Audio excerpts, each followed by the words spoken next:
नमस्कार, KP news के Karnataka bulletin में आपका स्वागत है। मैं हूं अश्विनी आपके साथ। चलिए शुरू करते हैं आज के खबरों का सिलसिला। उससे पहले एक नजर आज के मुख्य समाचारों पर। बीदर शहर के आईएमए हॉल में आज रोटरी क्लब द्वारा ऑक्सीजन कॉन्सेंट्रेटर के रिलॉन्च कार्यक्रम। अनुसंधान शिक्षकों का मूल मंत्र होना चाहिए, कुलपति प्रोफेसर बीजी मूलमणि ने कहा। कर्नाटका के सीएम सिद्धरामैया ने कहा, कांग्रेस में कोई आंतरिक दरार नहीं। कांग्रेस सरकार दलितों को बेदखल कर 7,000 करोड़ रुपए की जमीन हड़पने की कोशिश कर रही है। कर्नाटका भाजपा। केआरएस बांध पहली बार जून में भर गया।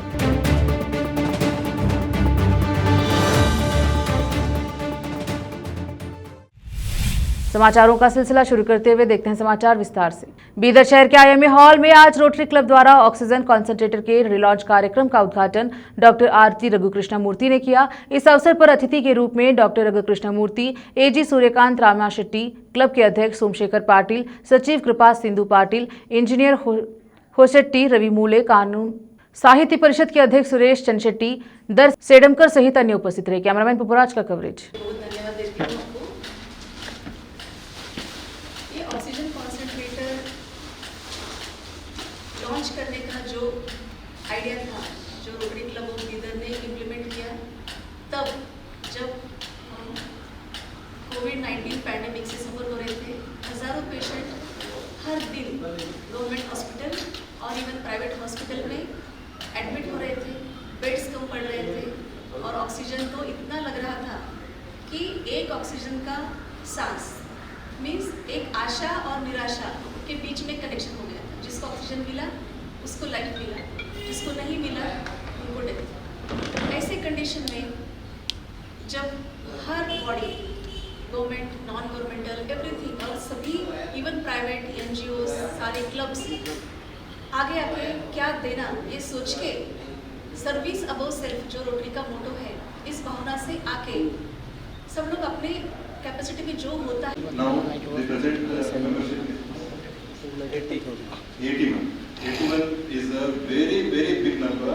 It is going to be one of the biggest club in district 3160. So I request you to please clap for yourself. 81 member club is huge, sir. I just want to congratulate our Rotary of Bidar for the projects which I have done throughout this year. They have covered 6 areas of focus out of this 7. First and foremost is the water and sanitation. They have not given, you have not given not 1 or 2, you have given total 5 water filters. You have given 1 water filter long back to BRIMS, present to the government hospital, which is running even till now successfully. And now you have established 1 more water filter in another building. Yes, it is going to be hugely useful for the people are in the government hospital attendants of patients, because you know every day ಒಳ್ಳೆತನ Covid ಅಂತ ಟೈಮ್ನಾಗು ಏನು ತನ್ನಷ್ಟಕ್ಕೆ ತಾನು safe guard ಮಾಡ್ಕೋಬೇಕಂತ ಎಲ್ಲರೂ ಓಡಾಡ್ತಿದ್ರು. ಆ ಟೈಮ್ನಾಗು Rotarians ಹೊರಗೆ ಬಂದು concentrators ಎಲ್ಲ ಡೊನೇಷನ್ ಕೊಟ್ಟು ಸಾಕಷ್ಟು ಜೀವ ಉಳಿಸಿದ್ದು ಇದೊಂದು ಗಮನಾರ್ಥ. ಅದೇ ಥರ ಹೋದ ವರ್ಷ ಭಾಳ ಆ್ಯಕ್ಟಿವ್ ಪಾರ್ಟಿಸಿಪೇಟ್ ಆಯಿತು ರೋಟರಿ ಕ್ಲಬ್ ಆಫ್ ಬೀದರ್. ನಾನು ರೋಟರಿ ಜರ್ನಿ 2016 ಸ್ಟಾರ್ಟ್ ಮಾಡಿದೆ. Charter president of Rotary club of new century. ನಾನು ರಘು ಎಲ್ಲ ಒಂದೇ ಕ್ಲಬ್ಬಲ್ಲಿ ಇದ್ದೀವಿ. ಅವಾಗ ಒಂದು 10 ವರ್ಷ ನಾನು ಆ್ಯಕ್ಟಿವ್ ಆಗಿ ಕೆಲಸ ಮಾಡಿದ್ವಿ. ಅವಾಗ ಅದು that was the most active club. ಅವಾಗ ವಿನಾಕಾರಣಕ್ಕಾಗಿ ನಾನು ಸ್ವಲ್ಪ ಬಿಸ್ನೆಸ್ಸು ಹಾಸ್ಪಿಟಲ್ ಬ್ಯುಸಿಯಾಗಿ 2016 ನಾನು ಸ್ವಲ್ಪ ಒಂದು 10 ಇಯರ್ಸ್ ನಾನು ಅವೇ ಫ್ರಮ್ ರೋಟರಿ ಆದೆ. ಮತ್ತು ಎಲ್ಲ ಚಂದ್ರಶೆಟ್ಟಿ ಸರ್, ನಮ್ಮ ಶೆಟ್ಟಿ ಪಾಟೀಲ್, ರವಿಗೌಡರೆಲ್ಲ ಈ ಕ್ಲಬ್ದಾಗ ಅದರ ಅಂತೇಳಿ ನಂಗೆ ಗೊತ್ತಿತ್ತು ಹೆಂಗೂ ಇದು ಒಂದು ಸಕ್ಸಸ್ಫುಲ್ ಕ್ಲಬ್ ಇರ್ತದೆ. ಎಲ್ಲರೇ ಅಂತ ಬಿಟ್ಕೊತಾರೆ, ಏಜ್ ಆದಾಗ ಇದು ಇಂಟ್ರೆಸ್ಟ್ ಲೂಸ್ ಮಾಡ್ಕೊತಾರೆ ಅಂತ ಗೊತ್ತಿಲ್ಲ. ಬಟ್ ನಂಗೆ ಭಾಳಷ್ಟು ಮಷಿನಲ್ಲಿ ಕೊಟ್ಟಿದ್ದೀವಿ. ನ್ಯೂ ಸೆಂಚುರಿ ಕ್ಲಬ್ನಿಂದು ಅವಾಗ ನಾನು ಪ್ರೆಸಿಡೆಂಟ್ ಇದ್ದೆ. ಅವಾಗ 4 ಮಷಿನ್ ಕೊಟ್ಟಿದ್ದೀವಿ. ಅದೇ ಟೈಮ್ದಾಗ ಪ್ರಿಮ್ಸಿ ಕೊಟ್ಟರೆ ಅಲ್ಲೇ ಉಳಿತಾವು ಬರಲ್ಲ ಅಂತೇಳಿ ಶೆಟ್ಟಿ ಪಾಟೀಲ್ ಅವರು ಅವಾಗಿದ್ದು ಪ್ರೆಸಿಡೆಂಟ್, ನನ್ನ ಬ್ಯಾಚ್. ಹಾಗಾದ್ರೆ ಅಲ್ಲಿ ಕೊಡೋದು ಕಾರಣ ಕೃಷ್ಣದ ಏಜೆನ್ಸಿಯಾಗಿಟ್ಟು ನಮ್ಮನಿದೆ ರೊಟ್ಟಿ ತ್ರೋನಿದೆ ಕೊಡೋಣ ಜನರಿಗೆ, ಅದನ್ನು ಸದುಪಯೋಗ ಮಾಡಿಸ್ಕೊಂಡು ವಾಪಸ್ ಬಳಕೆ ಆಗಲಿ ಅಂತ ಹೇಳ್ಬಿಟ್ಟಿದ್ರೆ ಡೆಲ್ಲಿ ಹೇಳ್ಬೇಕಂದ್ರೆ ಇದು ಭಾಳಷ್ಟು ಯೂಸ್ಫುಲ್ ಆಗಿದೆ. ಇದು ಜಡ್ಜರು ಬಿಸ್ನೆಸ್ ಪ್ರಾಬ್ಲಮ್ ಆಗಿತ್ತು. ನನಗೆ ಇಮಿಡಿಯೇಟ್ಲಿ ಫೋನ್ ಮಾಡಿದ್ರೆ ಅವ್ರು ಬಂದಲ್ಲಿ ನಾನು ಕೃಷ್ಣದ ಏಜೆನ್ಸಿ ಇಟ್ಟಿದ್ದು ಕಲೆಕ್ಟ್ ಮಾಡೋದು, ಕಲೆಕ್ಟ್ ಮಾಡಿಕೊಟ್ರೆ ಒಂದು ಮಂತ್ ಯೂಸ್ ಮಾಡಿಕೊಂಡಿದ್ದಾರೆ. ಅವ್ರು ಭಾಳ ಥ್ಯಾಂಕ್ಸ್ ಹೇಳಿದ್ರು. ರೋಟರಿ ಕ್ಲಬ್ದವ್ರು ಭಾಳ ಒಳ್ಳೆಯ ಕೆಲಸ ಮಾಡಿದ್ದಾರೆ. ಸೊ ಇದೇ ರೀತಿ ಸಚಿನ್ ಬಲ್ಲಾನಿ ಹಾಂ, ಅದು ನಮ್ಮದು 100% ಭಾಳ ಯೂಸ್ ಆಗೈತೆ. ಸೊ ಅವಾಗ ನಮ್ಮೆಲ್ಲಕ್ಕೆಲ್ಲ ಆಗ ಕೋವಿಡ್ ಟೈಮ್ದಾಗ ಆಕ್ಸಿಜನ್ ಮುಗಿದೋಗಿತ್ತು ಅಂತೇಳಿ ಇದಾಗಿತ್ತು. ಟಾಸ್ಕ್ ಫೋರ್ಸ್ ಇದು ಮಾಡಿದಾಗ ಮಾಡಿ ಆಕ್ಸಿಜನ್ ಕಾರ್ಯಕ್ರಮದೆಲ್ಲ ಬೀಸಿದ್ದೀವಿ. ಇವತ್ತು ರೊಟ್ಟಿ ಅಂದ್ರೆ ಒಂದು ಹಬ್ಬ ಇದ್ದಾಗಿದೆ ಇವತ್ತು. ಆ ಥರ ಒಂದೇನೋ ಆ ಒಂದು ಹುಮ್ಮಸ್ಸು ನಮ್ಮೆಲ್ಲ ರೊಟೇರಿಯನ್ಸ್ ಮೇಲೆ ಇದೆ. ಅದು ಒಂದು ಭಾಳ ಇದು ನೋಡಿ ಕೆಲಸ ಮಾಡೋಕ್ಕೆ ಹೆಚ್ಚಿಗೆ ಇನ್ನೂ ಹುಡುಗ ಬರ್ತದೆ. ಇಲ್ಲ ನೀನೇ ಸಡನ್ನಾಗಿ ಆತಿ ಡಿಸೈಡ್ ಮಾಡಿದ್ವಿ ಮೇಡಮ್ ಅಲ್ಲಿ ಮಾತಾಡ್ಕೊಂಡು ಸೆಕೆಂಡ್ ಹೋಗ್ಬಿಟ್ರು. ಅವ್ರು ಎಷ್ಟು ಬಿಜಿ ಶೆಡ್ಯೂಲ್ ಇದ್ರು ಹಾಸ್ಪಿಟಲ್ ರನ್ನಿಂಗ್ ಅವ್ರು ಇಬ್ಬರು ಇಲ್ಲೇ ಇದ್ದಾರೆ. ಇಬ್ಬರು ಮೇಲ್ ಕಂಟ್ರೋಲಲ್ಲಿ ಇಲ್ಲೇ ಆದರೂ ಅವ್ರಿಗೆ ನಾನು ಸ್ಪೆಷಲ್ ಆಗಿ ನಮ್ಮ ಈ ರೋಟರಿ ಚಿಂತಾಗ ಎಲ್ಲ ಆ ರೋಟರಿ ಕಡೆಯಿಂದ ವಿಶೇಷವಾದಂಥ ಧನ್ಯವಾದಗಳು ಬಯಸ್ತೀನಿ ಮೇಡಮ್ ಅವರಿಗೆ, ಡಾಕ್ಟರ್ ಈಗ ಆಕ್ಸಿಜನ್ ಕಾನ್ಸಂಟ್ರೇಟರ್ ಬಗ್ಗೆ ಅಂತೂ ಭಾಳಷ್ಟು ಹೇಳಿದ್ದಾರೆ. ಅವರು ನಮ್ಮ ಮೇಡಮ್ ಅವರು ಹೇಳಿದ್ದಾರೆ. ಅವು ಈ ಒಂದೇ ತಾಯಿ आधुनिक दुनिया में प्रोफेसर को अध्ययन, अध्यापन और अनुसंधान में संलग्न होना चाहिए और इसके परिणाम समुदाय के लिए प्रकाश स्तंभ बनने चाहिए। गुलबर्गा विश्वविद्यालय, कलबुर्गी और BLD विश्वविद्यालय के सेवानिवृत्त कुलपति प्रोफेसर BG मूलमणि ने नए नवाचारों की पहचान करने और अनुसंधान को प्रोफेसरों का मूल मंत्र होने का आह्वान किया।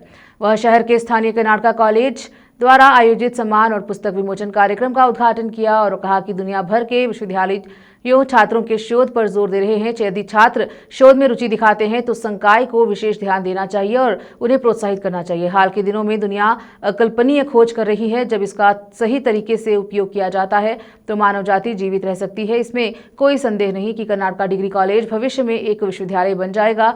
बिना दृष्टि के एक नेता कुछ भी हासिल नहीं कर सकता, लेकिन संस्था के संस्थापक की दूरदृष्टि से ही संस्था का निर्माण हुआ है और यह मानवीय मूल्यों के मार्ग पर चल रही है।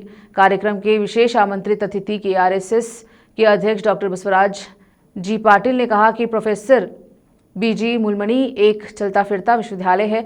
आज के दौर में सेवानिवृत्ति के बाद मूलमणि ने प्रतिभावान विद्यार्थियों के लाभ के लिए एक फाउंडेशन की स्थापना की है और बिना किसी पुरस्कार की अपेक्षा के शोध और विद्यार्थी विकास पर जोर दिया और अपने कई विश्वविद्यालयों और महाविद्यालयों की मदद की है। विशेष संवाददाता की रिपोर्ट। रोकते हैं समाचारों का सिलसिला, लेते हैं छोटा सा break.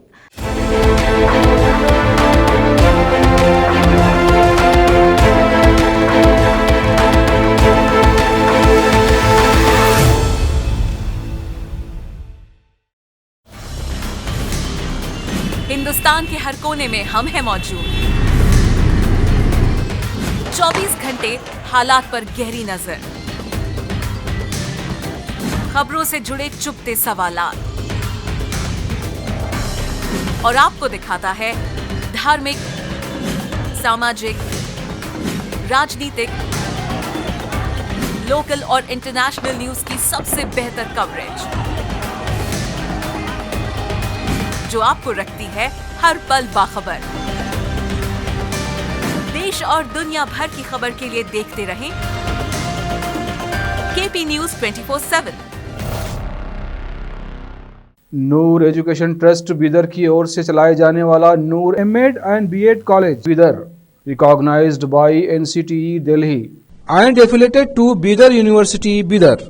Admission are open for the academic year 2023-24. विशेषज्ञ और सक्षम शिक्षकों द्वारा शिक्षा प्राप्त करने के लिए नूर M.Ed and B.Ed कॉलेज में दाखिला लें और शांत वातावरण में शिक्षा प्राप्त करें। बीदर शहर में बेहतर शिक्षा का एकमात्र केंद्र Noor M.Ed and B.Ed college, Shahpur gate, Bidar. Phone numbers 9945283920, 8482221297। Break के बाद स्वागत है आपका। देखते हैं समाचार।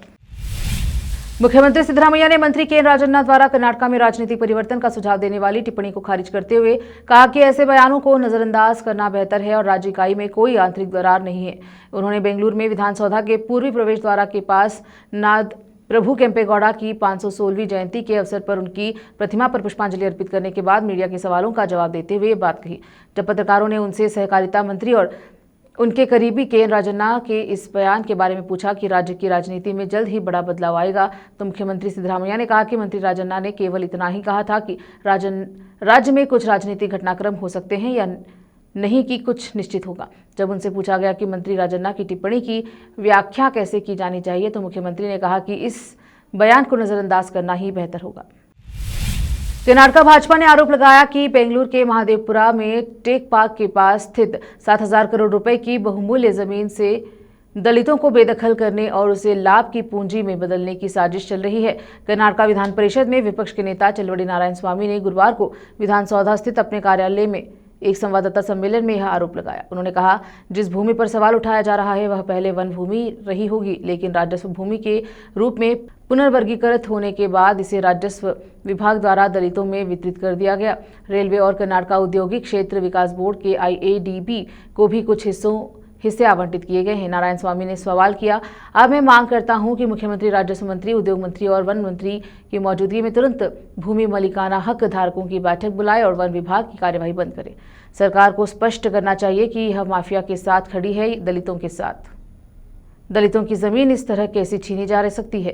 उन्होंने कहा, अगर वाकई इरादा है तो मुआवजा देकर जमीन का अधिग्रहण किया जाना चाहिए। यह देश कानून से चलता है। डॉक्टर BR अम्बेडकर के महान संविधान ने सभी को अधिकार की गारंटी दी है। कानूनी अधिकारियों के अधिकारों को छीनना अन्यायपूर्ण है। यह सरकार द्वारा दलितों के साथ विश्वासघात के अलावा और कुछ नहीं। उन्होंने इस कदम के खिलाफ राज्यव्यापी विरोध की चेतावनी दी। ऐतिहासिक रूप से पहली बार पुराने मैसूर क्षेत्र की जीवन रेखा माने जाने वाले कृष्णा राजा सागर KRS बांध ने जून के महीने में ही अपनी अधिकतम क्षमता तक पानी भर लिया, जो इसके लगभग 100 साल के इतिहास में एक नया रिकॉर्ड है। इस दुर्लभ घटना ने कर्नाटका के मुख्यमंत्री सिद्धरामैया को एक अनूठा अवसर भी दिया। अगर वह अगले 3 दिनों के भीतर पारंपरिक बागीना धन्यवाद अनुष्ठान पेश करते तो वह जून में ऐसा करने वाले पहले मुख्यमंत्री बन जाएंगे। KRS बांध पर कावेरी नदी में बागनी चढ़ाने की परंपरा 1989 में शुरू हुई, जब तत्कालीन मुख्यमंत्री D देवराज उर्स ने यह अनुष्ठान किया। तब से किसी भी मुख्यमंत्री को जून की शुरुआत में इसे करने का मौका नहीं मिला। आमतौर पर जलाशय जुलाई या अगस्त में ही पूरी क्षमता तक पहुंचता है। इसके बाद बागनी समारोह आयोजित किया जाता है। इस साल असाधारण रूप से जल्दी और भारी मानसून की वजह से बांध शुरू जून की शुरुआत में ही 100 फीट के निशाने को पार कर गया। 1 मील का पत्थर जो आमतौर पर जून के अंत या जुलाई की शुरुआत में ही हासिल किया जाता है। मई के अंत तक जलस्तर पहले ही 98 फीट को छू चुका था। उस समय 22,000 क्यूसेक से अधिक का प्रवाह दर्ज किया गया था। अब वक्त एक और छोटे से ब्रेक का, जल्द लौटेंगे ब्रेक के बाद। हिंदुस्तान के हर कोने में हम हैं मौजूद।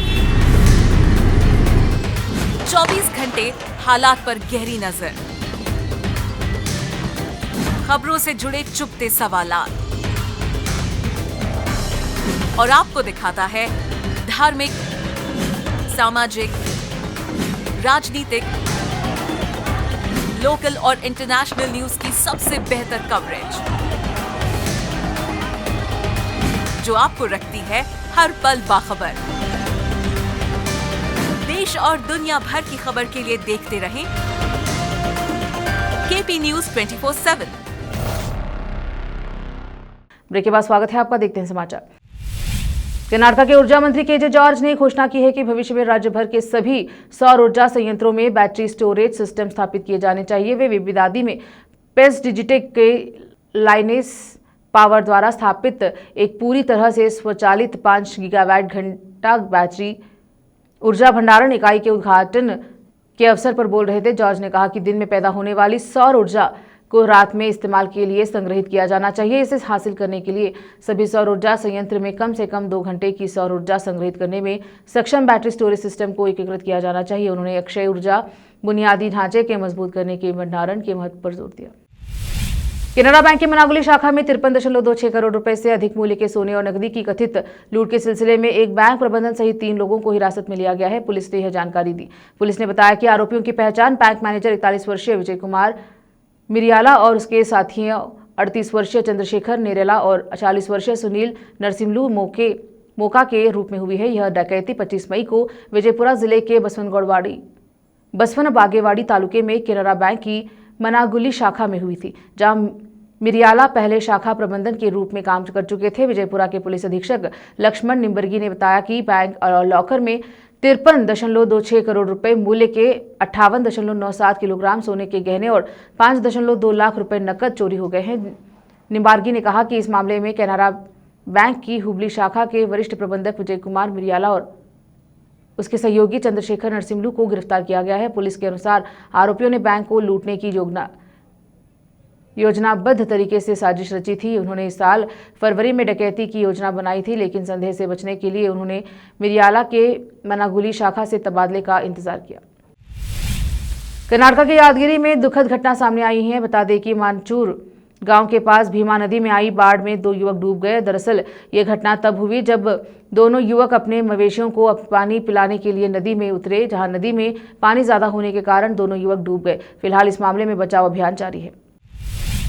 मुख्यमंत्री सिद्धरामैया ने कर्नाटक में पुलिस जांच की घटती गुणवत्ता पर गहरी चिंता व्यक्त की, जबकि कुल अपराध दर में गिरावट आई। राज्य पुलिस मुख्यालय में आयोजित एक उच्च स्तरीय पुलिस समीक्षक बैठक में बोलते हुए सीएम ने प्रमुख मामलों में चूक के लिए वरिष्ठ अधिकारियों को फटकार लगाई और सुधार की मांग की। हाल ही में बेंगलुरु में हुई मॉब लिंचिंग की घटना का जिक्र करते हुए, जिसमें 11 लोगों की मौत हो गई थी, सिद्धरामैया ने कहा, अपने 40 साल के राजनीतिक जीवन में मैंने भीड़ द्वारा हिंसा का ऐसा दुखद मामला कभी नहीं देखा। सीआईडी और खुफिया विभाग पूरी तरह विफल रहे। दोपहर 3:50 तक मौतों की सूचना मिलने के बावजूद वरिष्ठ अधिकारी मुझे सही जानकारी देने में विफल रहे। शाम 5:45 तक केवल एक मौत का दावा किया गया। सीएम ने कहा कि उनके पास शीर्ष अधिकारियों को निलंबित करने के अलावा कोई विकल्प नहीं था। हालांकि उन्होंने माना कि इस फैसले से उन्हें दुख हुआ है। उन्होंने सख्त लहजे में कहा कि लेकिन जब गलतियां होती है तो कार्यवाही अपरिहार्य है। फिर से एक नजर आज के मुख्य समाचारों पर। बीदर शहर के आईएमए हॉल में आज रोटरी क्लब द्वारा ऑक्सीजन कॉन्सेंट्रेटर के रिलॉन्च कार्यक्रम। अनुसंधान शिक्षकों का मूल मंत्र होना चाहिए, कुलपति प्रोफेसर बीजी मूलमणि ने कहा। कर्नाटक के सीएम सिद्धरामैया ने कहा, कांग्रेस में कोई आंतरिक दरार नहीं। कांग्रेस सरकार दलितों को बेदखल कर 7,000 करोड़ रुपए की जमीन हड़पने की कोशिश कर रही है। कर्नाटक भाजपा। केआरएस बांध पहली बार जून में भर गया।